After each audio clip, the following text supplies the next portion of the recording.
Escape from Tarkov can be a very confusing game, especially if you're broke as hell. High-level guns, high-tier armor, and keys are all imperative to making the transition from simply learning the game to ruining it for the broke-ass scrubs. But what is a young gamer to do if Tarkov is dragging you through the dirt? The scene is set. You drag your final Mosin into your gun slot, throw on the big dick helmet, and bring 30 loose rounds in your jorts pockets. Jaeger still hates you for some reason. That number with a funny looking P next to it just hit like 10k, and you are a desperate bitch. Unfortunately, player-based prostitution is not implemented quite yet, so you'll have to earn your money the good old-fashioned way. Murder. There is good news though.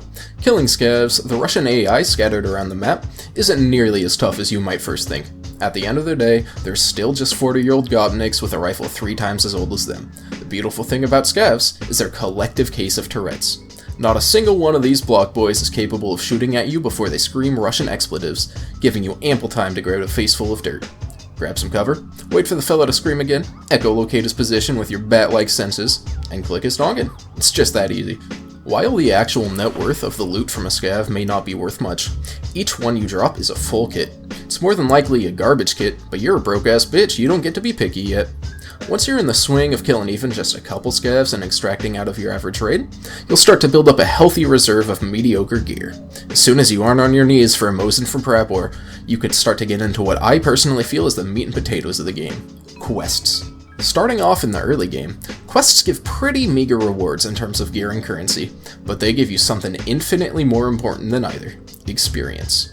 The higher your experience, the better shit you can buy from vendors. The more you buy from vendors rather than the flea market, the more money you save. More money you save, better gear you can buy. Better gear you can buy, more quests you can complete, so on and so forth. You get it. In addition, a tangible portion of the quests involve killing scavs. Continue to slaughter tyrants and stack bodies, and the cash shall flow. After a few days or weeks or months or wipes of playing Tarkov, you'll start to realize that while steady income from scavs and completing quests is nice, it's mostly foo-foo lame-ass baby shit. Maybe you did some research on meta weapons and need a horrible looking red M4. Maybe you watched a single Garanthem video and need a kick-ass plate carrier. Maybe you want your hideout upgraded. I don't judge. Well, it's time to start investing all that hard-earned capital. While there are several ways to invest in Tarkov, the most simple, and in my opinion the most dopamine-producing method, is with keys. While investing in keys, you must be wary, as not all keys are created equally. Some keys, like the infamous marked key, are cheap and have massive potential payoff. Others, like the purple keycard for the Labs map, are hellaciously expensive with a potential payoff far, far below what one may expect. Others still are cheap with generally low payoffs, but are also usually quite safe.